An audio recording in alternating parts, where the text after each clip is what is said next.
ইফালে বৰপেটাত পুনৰ আন এটা জেহাদীক গ্ৰেপ্তাৰ কৰা হৈছে। মুস্তাফিজুৰ নামৰ জেহাদীটোক গ্ৰেপ্তাৰ কৰিছে আৰক্ষীয়ে।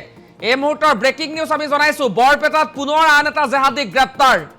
মুস্তাফিজুৰ নামৰ জেহাদীটোক গ্ৰেপ্তাৰ কৰিবলৈ সক্ষম হৈছে অসম আৰক্ষীৰ STF। আৰু পূৰ্বেও STFৰ জালত পৰিছিল জেহাদী দুটা আৰু দুই জেহাদীৰ তথ্যৰ ভিত্তিত চলাইছিল অভিযান। আমি এই মুহূৰ্তত এক্সক্লুচিভ ফটোগ্ৰাফ আৰু ভিজুৱেলছ আপোনালোকক দেখুৱাম। জেহাদীটোৰ বাসগৃহৰ দৃশ্যাংশ আমাৰ হাতত আহি পৰিছে। মুস্তাফিজুৰ নামৰ জেহাদীটোক গ্ৰেপ্তাৰ কৰিছে আৰক্ষীয়ে আৰু পূৰ্বে গ্ৰেপ্তাৰ কৰা দুই জেহাদীৰ তথ্যৰ ভিত্তিত চলিছিল অভিযান আৰু নিশা অভিযান চলাই গ্ৰেপ্তাৰ কৰিছে মুস্তাফিজুৰ নামৰ এই জেহাদীটোক। অসমৰ বায়ুপানীৰ সৈতে সংপৃক্ত হৈ থাকি পাকিস্তান আৰু বাংলাদেশৰ হৈ কাম কৰা এই তিনিটা জেহাদীক এতিয়া STFে নিজৰ জিম্মাত ৰাখিছে। পূৰ্বে গ্ৰেপ্তাৰ কৰা দুই জেহাদীৰ অন্যতম সহযোগী আছিল মুস্তাফিজুৰ আৰু মুস্তাফিজুৰক এই বাসগৃহটোৰ পৰা ইতিমধ্যে গ্ৰেপ্তাৰ কৰিছে আৰক্ষীয়ে।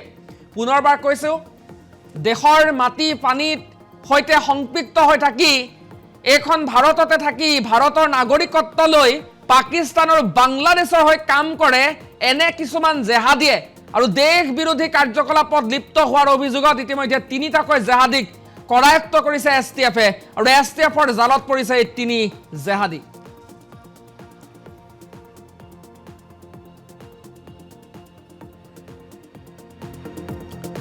আৰু ইতিমধ্যে আমি আপোনালোকক সেই খবৰ জনাইছো। শেহতীয়াকৈ কালিৰ দিনটোতো আমি দৃশ্যাংশ আপোনালোকক দেখুৱাইছিলোঁ কিদৰে দুটা জেহাদীক গ্ৰেপ্তাৰ কৰা হৈছিল একেখন জিলাৰ পৰাই আৰু তাৰ পাছতেই সেই জেহাদী দুটাক STFে 4 দিনৰ জিম্মাত ৰাখিছে।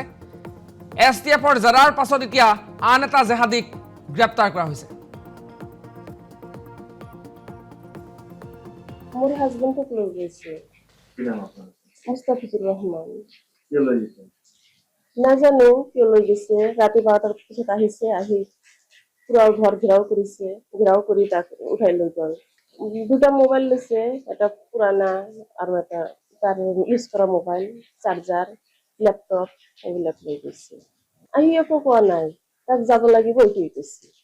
তাইতো কোনো বিৰোধী কামৰ লগত জড়িত হোৱা নাই, কিয় তাক ঈদৰ সময়ত লৈ গ'ল? তাই কোনো বেয়া কামতো জড়িত নাই। তাই নামাজটো বেছি পঢ়ে, নামাজ ৰোজা এইবিলাক লৈ লাগি থাকে, মানুহক ভাল কাম আদেশ দিয়ে, এইটোৱে তাৰ কাম। মানে দোকান কৰে এই বৰপেটা ৰোডতে জামে মছজিদৰ লগত।